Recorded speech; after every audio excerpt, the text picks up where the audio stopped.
위대한 부르심 네 번째 시간, 마지막 시간인데요. 전하기 위하여 택한 나의 그릇이라, 전하기 위하여 택한 나의 그릇이다라는 말씀의 제목으로 하나님 말씀 증거하도록 하겠습니다. 부르심이라는 것은요, 하나님의 구원의 계획에 포함되어 있습니다. 하나님은 인간을 만드셨고 그 인간을 신뢰하셨어요. 이런 게 아닙니다. 인간을 신뢰하셨다는 것은 인간이 완전한 존재라는 것을 하나님 믿었다기보다는 자신의 형상대로 지은 하나님의 형상이 있는 인간이기에 하나님이 신뢰하셨다는 거예요. 똑같은 말인 것 같긴 한데 달라요. 그러니까 여러분들 하나님이 신뢰하셨다는 것은 여러분들이 완전한 일을 할 수 있는 능력이 있어서가 아니에요. 하나님이 여러분들을 그렇게 창조하셨기 때문에 믿어주시는 거예요. 여러분, 그러니까 때로는 실수할 수도 있고 때로는 연약해서 내가 잘못된 길로 갈 수도 있지만 하나님은 그걸 가지고 우리의 책임을 묻지는 않으신다는 거예요. 너 왜 그랬어? 너 자꾸 그렇게 할래? 물론 우리가 정죄감을 갖고 죄책감을 가져서 하나님께 순종하는 건 참 좋아요. 그런데 자꾸 하나님 앞에서 내가 범죄를 이제 쉽게 하다 보니까 내성이 생기는 거야, 내성. 예전에는 진짜 조금만 잘못되는 생각 가져도 마음속에 큰 무서움이 있었어요. 와, 이러다 하나님이 나 혼내시는 거 아니야? 근데 실제적으로 보면 하나님이 혼내세요, 안 내세요? 하나님이 혼내시지 않는다니까. 만약에 여러분들한테 조그만 잘못을 했을 때 하나님이 막 하늘에서 번개를 내려요. 예를 들어서 우르르 쾅쾅 해가지고 막 성경아 그러지 말랬잖아. 하나님 만약에 그러셨다면 미안해, 그냥 예를 든 거야, 그치? 정민아 내가 그러지 말라고 그랬잖아. 막 예를 들어서 막 하나님이 뭐 화내듯이 막 하면은 세상에 하나님을 믿지 않을 사람은 아무도 없어요. 무서워서라도 하나님 믿겠죠. 근데 하나님은 그렇게 하세요, 안 하세요? 그렇게 하시지 않으세요. 왜요? 하나님은 인격적인 분이시기 때문에 그래요. 하나님이 우리를 불러주셨다는 것은 자신의 속성과 성품을 우리에게 알려주시길 원하신다는 거예요. 얘들아, 내가 너희들을 부른다는 것은 너희들이 나의 음성을 들을 수 있는 선택권을 너희들이 가졌다는 걸 의미해. 여러분, 선택권을 가졌다는 것은 하나님이 인격을 보여주시는 거예요. 여러분, 남녀관계에서 서로 사랑하고 좋아하고 하더라도 집착과 사랑은 다른 거예요. 그러니까 내가 좋아한다고 내 방식대로 사람을 막 이렇게 막 쫓아다니고 막 하면 잘못하면 스토킹이 될 수도 있어요. 나는 내가 좋아해서 저 사람한테 사랑 표현을 하는데 그 사람한테는 그게 사랑이 아니라 그런 표현이 있었잖아요. 예전에 데이트 폭력이라는 말 알죠? 뭔가 나는 그 사람한테 굉장히 좋은 걸 해준다고 생각했는데 그게 오히려 상대방한테는 가학이 되는 수도 있다는 거예요. 마찬가지로 하나님이 우리에게 사랑의 손길을 벌리신다는 것은 우리가 하나님의 말씀에 순종해서 좋은 삶을 살아가야 된다는 것을 의미하는 것과 동시에 하나님은 인격적이라는 것을 우리에게 알려주시는 거예요. 그래서 여러분 제가 말씀드리잖아요. 선과 악을 알게 하는 나무를 두셨다는 것은 그 자체가 하나님이 우리를 인격적으로 생각하신다는 하나님의 안정장치라고. 우리가 하나님 그 존재를 인정하지 않고 하나님을 무시하거나 하나님을 하나님으로 여기지 않으면 결국에 누구 손해겠어요? 하나님 손해일까요? 아니에요. 하나님은 손해보지 않으세요. 미치지 않아요. 물론 우리를 사랑하셔서 자기의 아들 독생자 예수 그리스도를 죽이시기까지 우리를 사랑하셨지만 하나님은 솔직히 말하면 우리가 있어도 없어도 하나님한테는 큰 문제라는 것은 있을 수 없는 거예요. 완전하신 하나님이기 때문에. 그런데 하나님이 왜 선과 악을 알게 하는 나무의 열매를 따먹지 말라고 하고 왜 우리에게 말씀을 주시고 그 말씀에 순종하기 원하시는 걸까요? 우리가 하지 말아야 될 태도를 알려주시는 거예요. 우리가 하나님 안에서 행복을 누릴 수 있는 방법을 알려주시는 거예요. 하나님의 영역을 침범하면 우리의 인생이 피곤해진다는 걸 아는 거예요. 여러분, 나이가 들면 들수록 책임감이라는 게 있어요. 어렸을 때는 엄마, 아빠 용돈 받는 게 편했잖아요. 그렇죠? 근데 지금은 어때요, 여러분? 20대 초반부터 중반, 후반, 30대 초반 되면 점점 집에 있는 시간이 굉장히 좀 민망해지는 시간 있지 않아요, 여러분? 굉장히 엄마한테 뭘까 타기가 좀 그래. 옛날에는 그냥 엄마 나 용돈 줘 이 말이 나오는데 아니에요, 여러분? 표정이 용돈 받는 거 너무 좋아요. 점점 내가 용돈을 받는 입장이 아니라 엄마한테 뭔가를 내가 해드려야 될 것 같은 입장이 되는 거. 그게 뭐예요? 점점 내 안에 책임감이 있을 뿐만 아니라 내가 감당해야 될 일들이 늘어나는 거죠.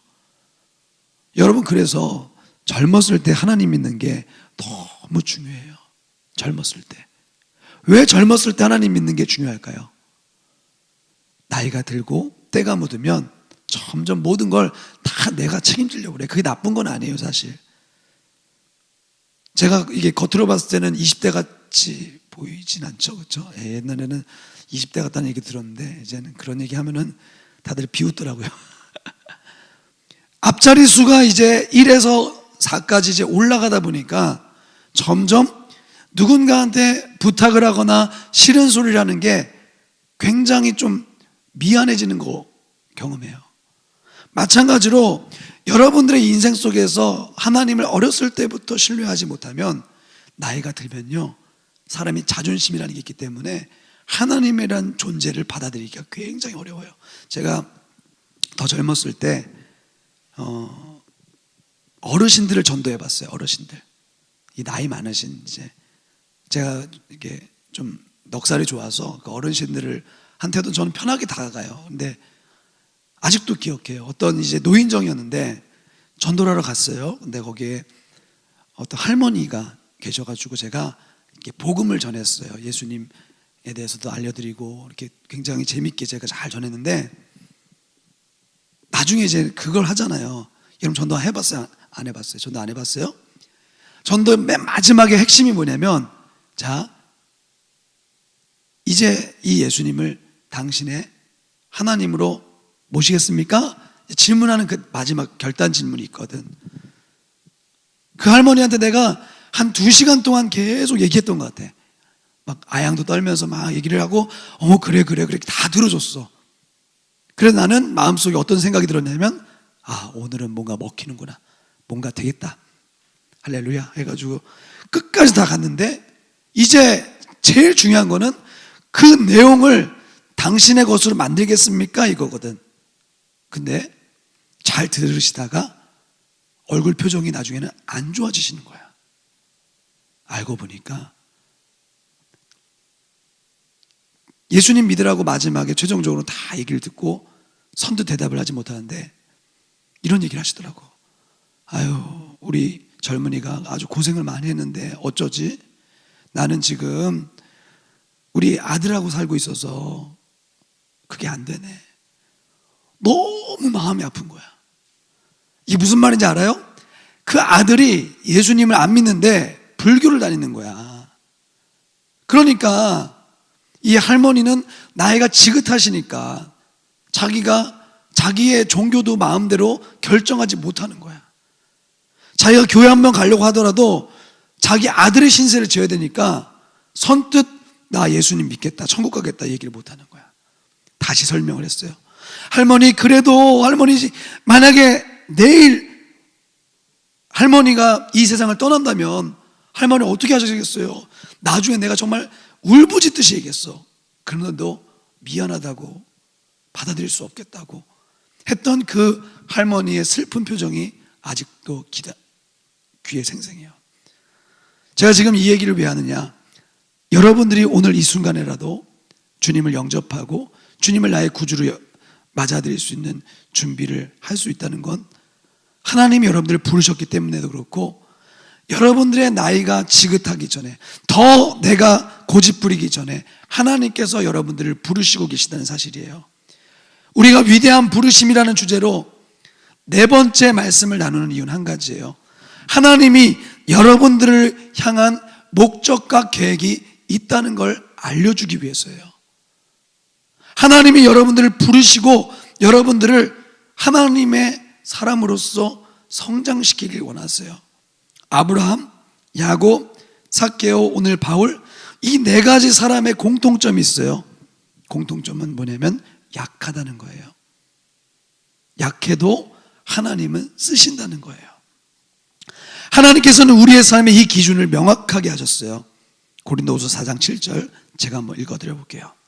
우리가 이 보배를 질그릇에 가졌으니 이는 심히 큰 능력은 하나님께 있고 우리에게 있지 아니함을 알게 하려 함이라.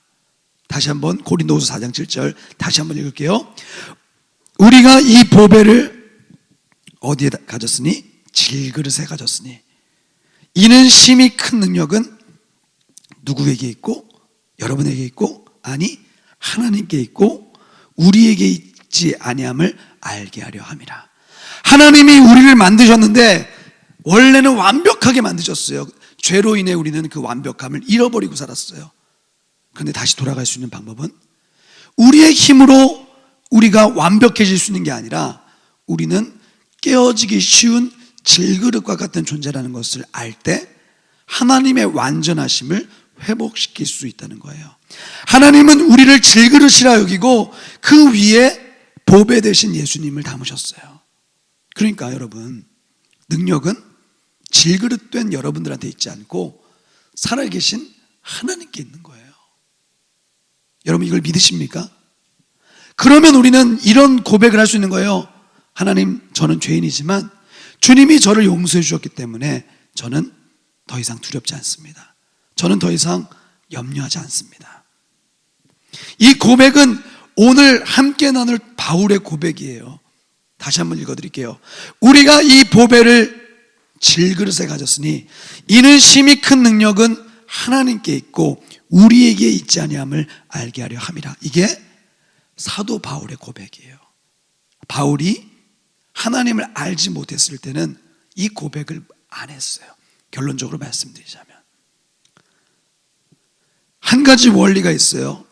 아브라함을 통해서는 명령에 대한 순종, 야곱을 통해서는 자기 자신과의 직면, 삭개오를 통한 하나님 갈망이 있었다면 오늘 네 번째로는 바울을 통해 자기 깨어짐을 보려고 그래요. 따라해 보겠습니다. 자기 깨어짐.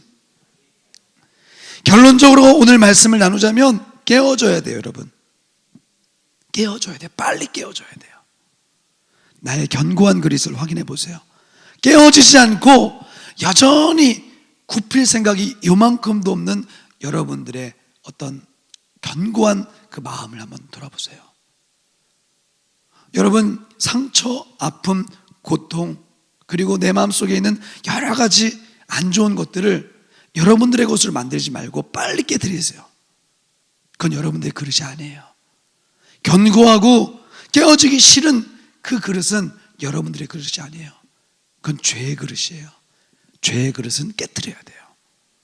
그래서 하나님의 그릇으로 여러분들이 구별된 모습으로 섰을 때 하나님이 여러분들에게 하나님의 가치를 담아 주실 거예요. 하나씩 볼게요. 따라 보겠습니다. 견고한 그릇. 따라 보겠습니다. 견고한 그릇. 견고한 그릇은 하나님을 담을 수 없습니다. 따라 보겠습니다. 견고한 그릇은 하나님을 담을 수 없습니다. 보배를 담을 수 없습니다. 생명을 담을 수 없습니다. 한번 보세요. 바울이라는 사람은요, 열정적인 사람이었어요. 여러분, 열정 있는 거 좋아요, 나빠요? 열정 있는 거 싫은 사람. 너무 열정적이야. 이거 그래 본 적 있어요? 그 사람이 좀 뭔가 좀 특이해서 뭐 그럴 수도 있어요. 근데 열정이라는 거는요, 굉장히 매력적인 거예요. 죄송합니다. 얼굴이 조금 못나도 열정적이면 멋있어요. 얼굴 굉장히 막 못생겼는데 피아노 앞에서 피아노 잘 쳐봐요. 얼굴이 달라 보여요. 할렐루야. 악기를 배우세요. 그러니까 공부를 잘 못해도 여러분, 어떤 한 가지 분야에서 내가 최선을 다할 수 있고 어떤 업적을 이룰 만큼 내가 자신 있는 것은 굉장히 다른 사람들보다 나를 돋보이게 할 수 있는 하나의 큰 무기예요. 여기 소형자매도 보니까 소프트볼을 자그만치 7년 동안 했다고 그랬죠? 7년? 와, 소프트볼 여러분 뭐 기구라도 만져봤어요? 네. 여기서는 이제 그냥 평범해 보이지만 아마 그런 경기장 같은 데서 눈빛이 달라질걸? 거기에 나의 열정을 쏟아놨기 때문에 그래요.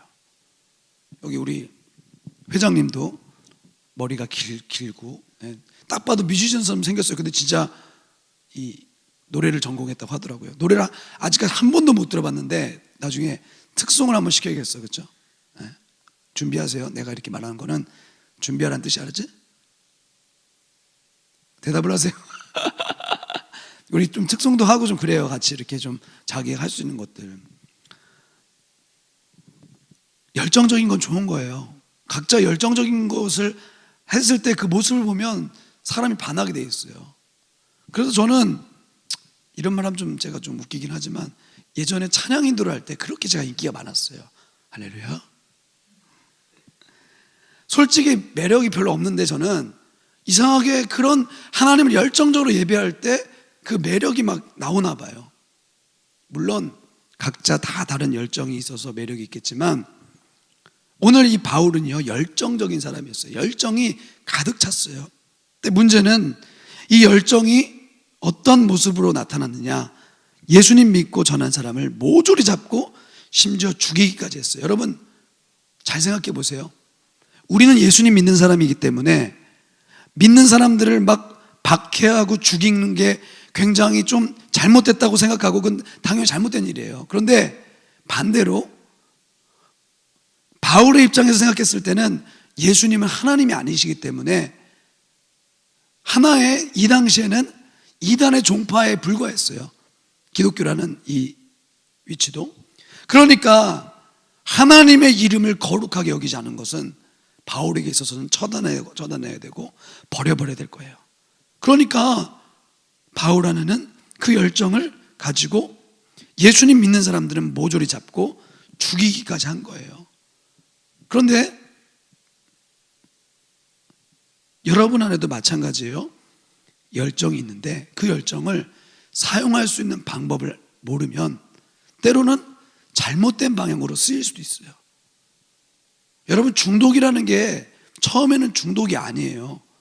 열정에서 시작돼요. 뭔가를 막 열정적으로 하는데 문제는 그게 긍정적이고 선한 것이고 뭔가 사람을 변화시키는 것이면 좋은데 악한 것이 됐을 때 사기를 치고 그리고 누군가를 공격하고 여러분 해킹하는 것도 사실 우리가 딱 들었을 때는 뭔가 막 남의 사이트를 막 없애버리고 막 이렇게 막 하는 것 같잖아요. 근데 그게 건전하게 쓰이면 그게 프로그래밍이거든요. 결국에는 컴퓨터 프로그래밍. 근데 만약에 그게 뭐 다른 목적으로 쓰이고 어떤 개인적인 부를 축적하기 위한 목적으로 생긴다면 그것도 악용될 수 있죠. 오늘 본문 9장 1절부터 2절 보니까 예수님 만나기 전에 바울의 열정을 볼 수가 있어요. 한번 읽어볼래요, 여러분? 여러분들만 한번 읽어보세요. 시작. 사울이 주의 제자들에 대하여 여전히 위협과 살기가 등등하여 대제사장에게 가서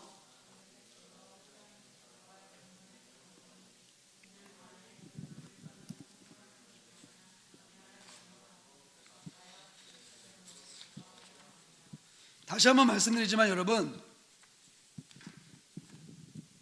사도 바울의 입장, 이때는 사도 바울이 아니었지만 사울의 입장에서는 하나님을 믿었기 때문에 그는 뭔가 하나님의 그 거룩하심을 훼손시키는 사람들에 대해서 물론 이 하나님을 믿고 있는 바울이 지금 잘하는 행동은 분명히 아니죠. 살아계신 예수님이 구원자인 걸 모르니까 그 예수님을 오해한 거죠.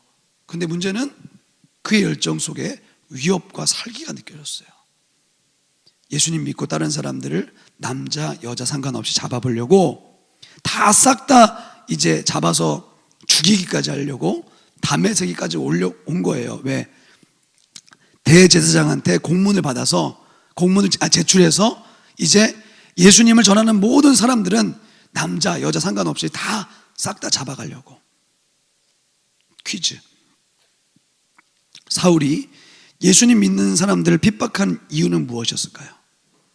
예수님에 대한 무지예요. 여러분, 여기서 중요한 게 있습니다. 무지라는 것은 때로는 악을 가져와요. 모른다는 거. 하나님을 안다는 게 왜 중요해요? 하나님을 알면 알수록 우리의 생각이 틀릴 수 있다는 걸 깨닫게 돼요.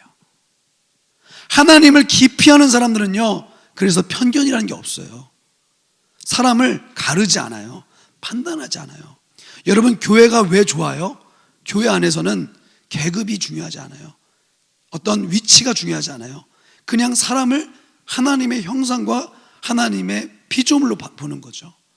그래서 여러분들이 여기 안에 들어갔을 때 어떤 기준이라는 게 있습니까? 사실 다 하나님의 귀한 아들이고 딸이고 우리 형제 자매가 되는 거죠.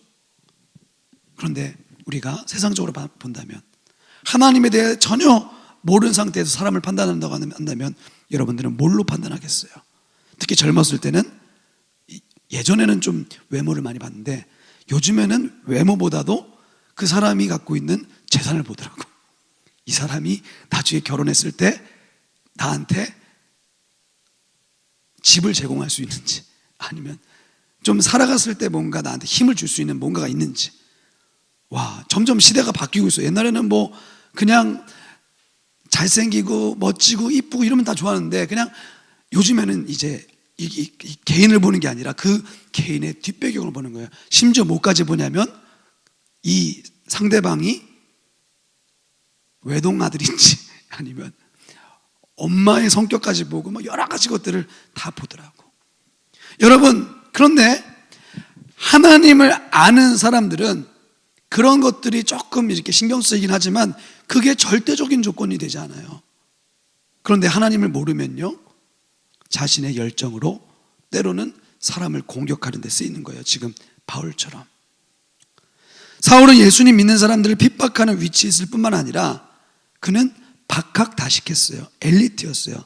사도행전 22장 3절에 보니까 바울은 스스로를 이렇게 소개해요. 나는 유대인으로 길리기아 다소에서 났고 이 성에서 자라 가말리엘의 문화에서 우리 조상들의 율법에 엄한 교훈을 받았고 오늘 너희 모든 사람처럼 하나님께 대하여 열심하는 자라. 한마디로 말하면 잘났다는 거예요. 자기가 왜 이런 얘기를 했냐면, 내가 여러분들이 나를 함부로 대할 만큼 그렇게 내가 못난 사람은 아닙니다. 예수님 전함으로써 그런 얘기거든요.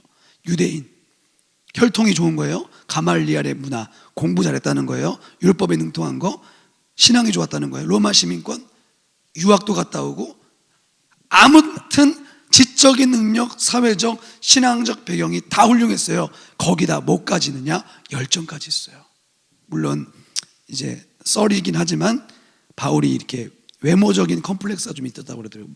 대머리에다가 키도 작고 말도 잘 못했대요. 근데 열정이 있었어요. 열정.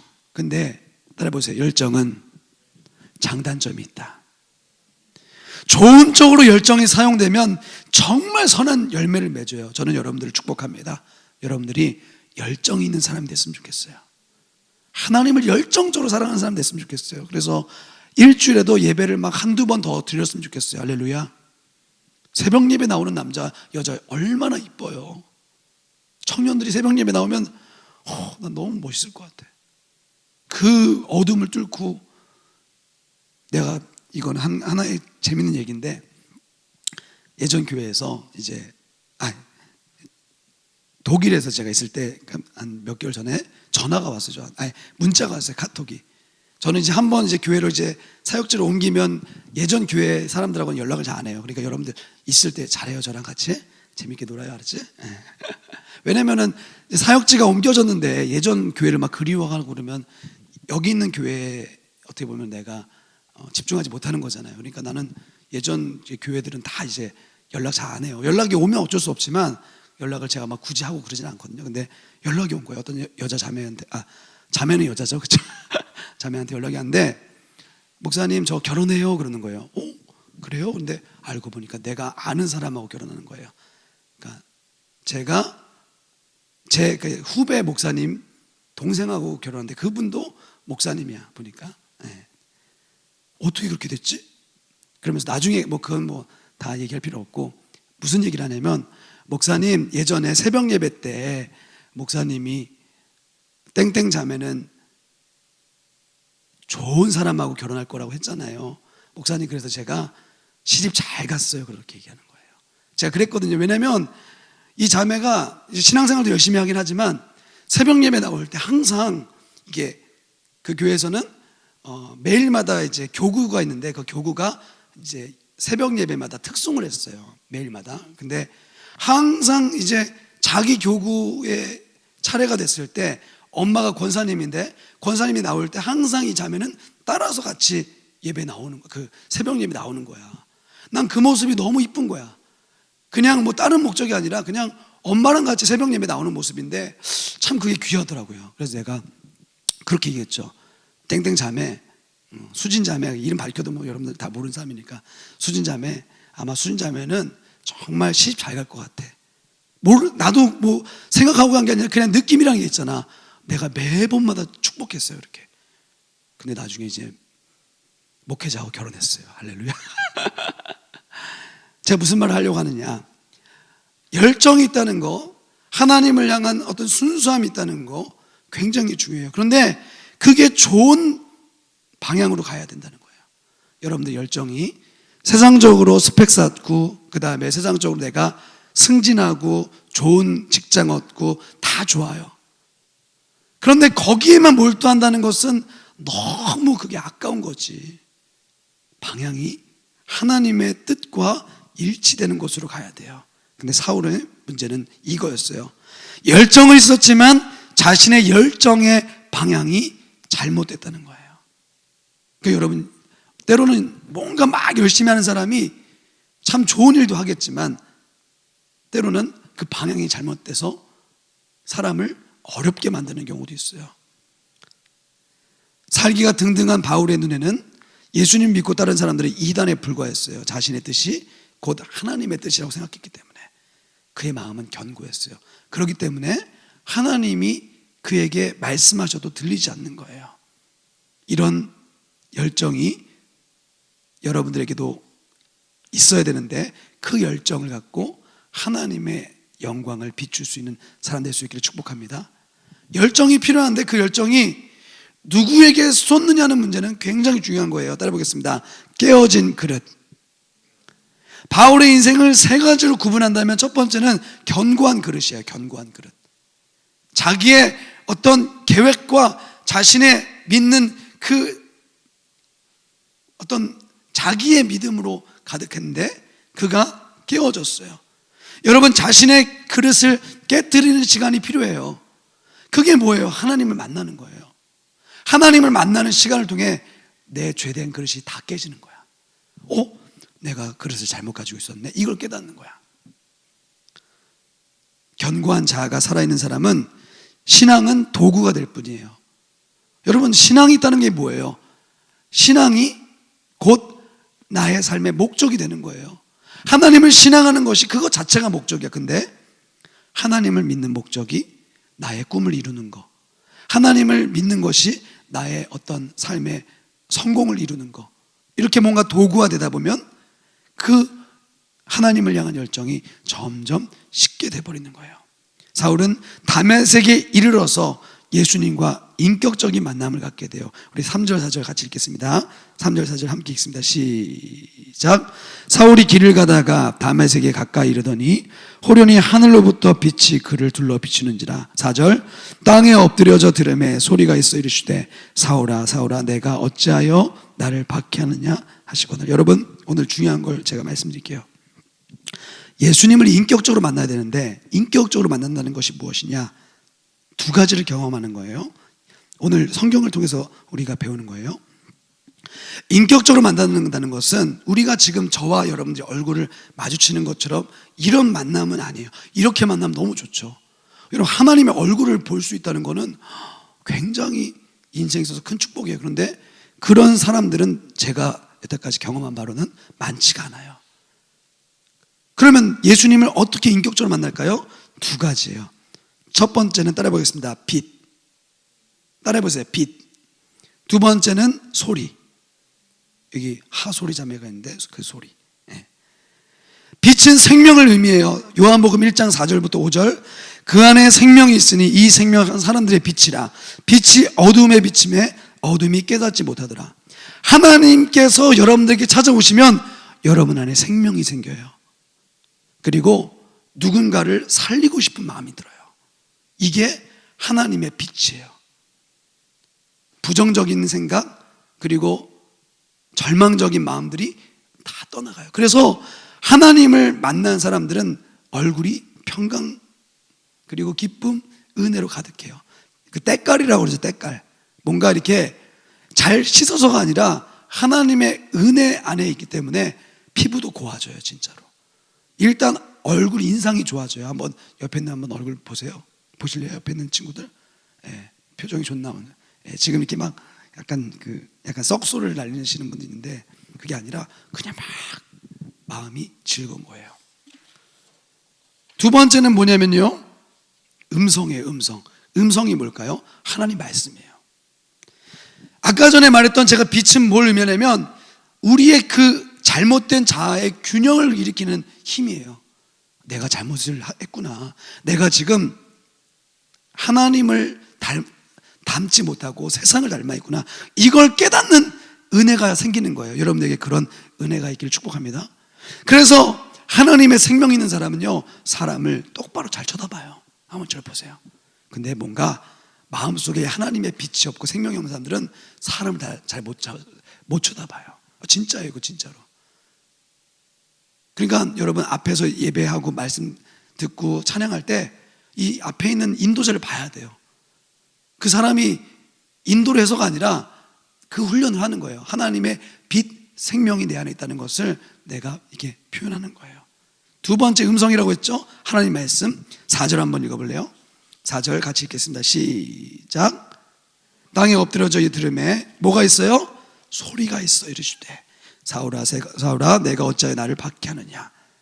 하나님의 말씀이 들리는 거예요. 여러분, 인격적으로 만난다는 것. 그러니까 여러분들 저를 한번 봐주실래요? 대부분 하나님을 제가 봤을 때는 만났어요. 왜냐하면 하나님 말씀이 들리지 않는다니까. 하나님 말씀 자체가 재미가 없어요. 여러분, 지금 여러분들과 저는 설교 시간을 지금 적지 않은 시간 갖고 있어요. 제가 보통 이제 20분에 30분에 끝나는데 오늘은 조금 더 길게 하고 있어요. 하나님 말씀이 안 들려요. 졸리고 따분하고 지루해요. 근데 내가 여러분들 지금 보니까 그렇게 여기는 사람들은 거의 없는 것 같아요. 제가 말씀을 잘 전해서가 아니라 여러분들이 하나님의 말씀을 그렇게 대하고 있기 때문에 그래요. 사울은 충격을 받았어요. 왜? 자신이 예수님의 제자들을 박해하는 것이 곧 예수님을 박해한다는 것을 알았기 때문에 그래요. 자신의 열정이 오히려 하나님의 일을 방해할 수 있다는 것을 그가 안 거예요. 주님은 말씀하시죠. 사울아 사울아 내가 어찌하여 나를 박해하느냐. 여러분, 사울은 예수님을 박해한 적이 없어요. 예수님 믿는 사람들을 박해했지. 여러분 잘 기억하세요. 우리가 옆에 있는 우리 지체들, 아까 전에 우리가 불렀던 그 청년부 지체들을 우리가 사랑하지 못하는 것은 단순하게 그 사람들 사랑하지 못하는 게 아니라 하나님을 사랑하지 못하는 것과 연관이 있어요. 나중에 요한일서를 우리가 같이 배울 시간이 있을 건데 요한일서를 보면 그걸 명확하게 알려줘요. 하나님은 사랑이시라. 내 이웃을 사랑하지 않는 자는 하나님을 알지 못하는 자다. 그걸 알려줘요. 그런데 오늘 사도 바울은 하나님의 그 목소리를 듣자마자 어떻게 변하죠? 우리 한번 같이 7절 읽어보겠습니다. 시작. 같이 가던 사람들은 소리만 듣고 아무도 보지 못하여 말을 못하고 서 있더라. 죄송해요. 8절 시작. 사울이 땅에서 일어나 눈은 떴으나 아무것도 보지 못하고 사람의 손에 끌려 다메섹으로 들어가서 주님의 빛이 비치고 생명이 비치자 그의 여태까지 잘못된 시선과 방향이 다 닫혀진 거예요. 단순하게 앞이 보이지 않는 것이 아니라 그가 여태까지 봤던 관점이 변한다는 것을 의미하는 거예요. 사랑하는 여러분, 인간이요 육신의 눈은 뜨고 있지만 하나님을 향한 이 진정한 영적인 눈이 뜨어지지 않아서 하나님을 하나님으로 알지 못하고 하나님 말씀을 보지 못하고 내 멋대로 살아갈 때가 얼마나 많은지 몰라요. 사랑하는 여러분, 우리 인생 속에서 하나님 주신 일에 대해서 열정을 갖고 사는 것은 매우 행복한 일입니다. 다시 한번 축복합니다. 여러분들에게 열정적으로 하나님의 일을 할 수 있는 한 가지 이상의 그 사역의 일들이 있기를 축복합니다.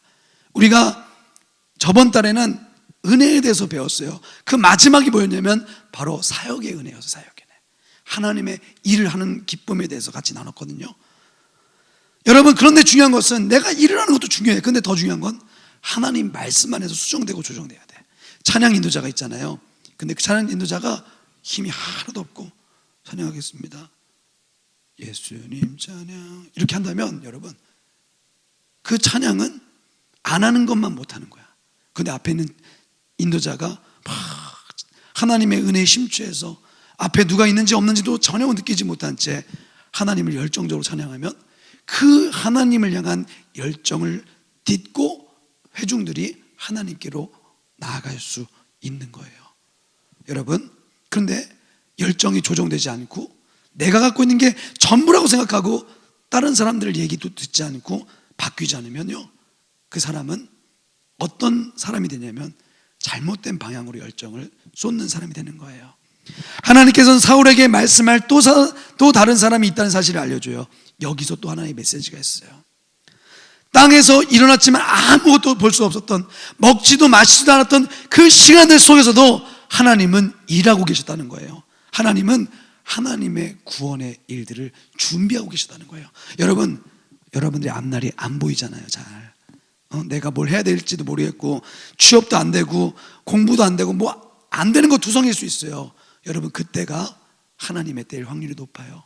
그때 하나님을 만날 수 있기를 축복합니다.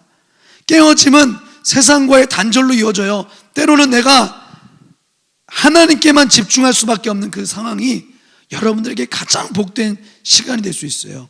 3일 동안 사울은 자신에게 집중하면서 잘못된 열정을 갖고 있는 자신의 모습은 반성하고 돌아봤을 거예요. 이 기간은 어둠의 시간이었어요. 하지만 또 다른 하나님의 일들이 준비되어 오는 시간이었어요. 마지막 세 번째, 따라해보겠습니다. 택한 나의 그릇. 자, 아나니아라는 사람이 있었습니다. 바울이 어둠의 시간을 보냈을 그 무렵에 아나니아라는 주님의 제자가 하나님의 음성을 듣기 시작해요.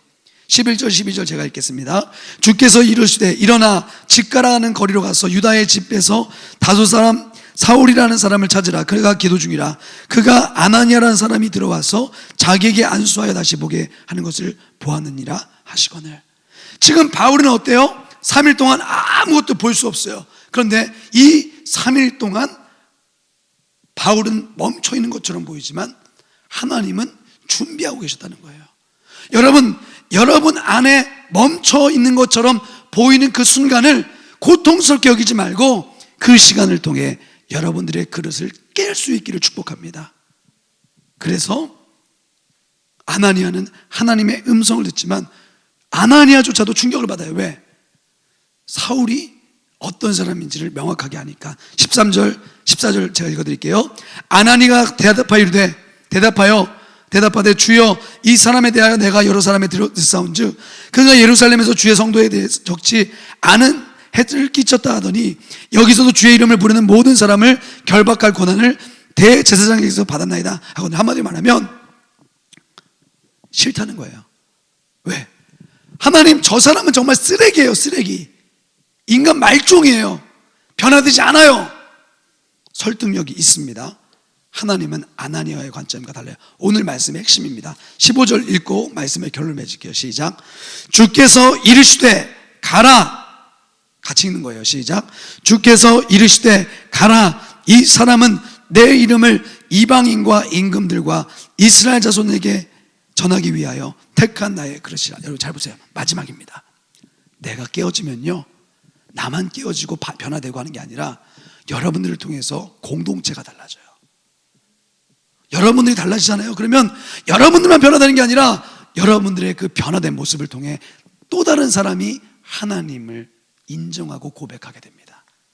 반대로 내가 변화되기 쉽지 않은 상황에 있다고 할지라도 누군가 여러분들에게 다가갈 수 있는 사람이 분명히 있어요. 그게 저는 우리 청년부 공동체 서로의 그 연결고리가 됐으면 좋겠습니다. 결론을 맺을게요. 여러분, 우리는 깨져야 돼요. 그리고 빨리 우리의 잘못된 그릇을 버려버려야 돼요.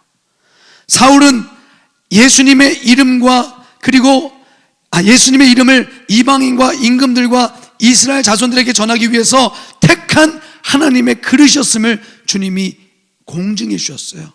납득이 되진 않지만 하나님은 그렇게 예비해 두신 거예요. 그래서 우리는 이렇게 생각하면 돼요. 세상에 안 될 일은 없고 못할 것도 없어요. 하나님은 모든 걸 가능하게 만드세요. 근데 뭐가 깨져야 돼요? 우리의 그릇이 깨져야 돼요. 우리의 죄된 자아가 깨져야 돼요. 바뀌지 않으면요, 달라질 건 아무것도 없어요. 사랑하는 여러분, 여러분들을 움켜잡고 있는 그 무언가가 무엇입니까? 그게 죄가 될 수도 있고, 그게 여러분들의 과거에 쓴 뿌리가 될 수도 있고, 아픈 상처가 될 수 있어요. 그걸 던져버려야 돼요. 깨져야 돼요. 그때 하나님이 나를 전하기 위해 택한 하나님의 그릇이라고 말씀하신다는 것을 알게 되는 거예요. 사랑하는 여러분, 하나님은 우리를 그릇으로 부르셨습니다. 하나님이 쓰시는 그릇 되기 위해서는 여러분들의 그 견고한 그릇을 다 내던져야 돼요. 하나님의 손으로 지어져야 돼요. 그리고 하나님의 말씀으로 그 안에 생명이 담겨져야 돼요. 그 말씀이 우리의 정체성을 바꾸고 관점을 바꿔요.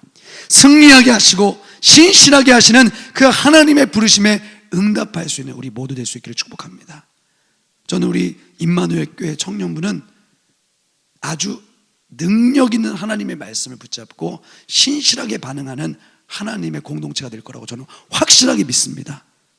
여러분들의 가능성이 아니라 하나님의 가능성이기 때문에 그래요. 우리 다 같이 일어나 볼까요?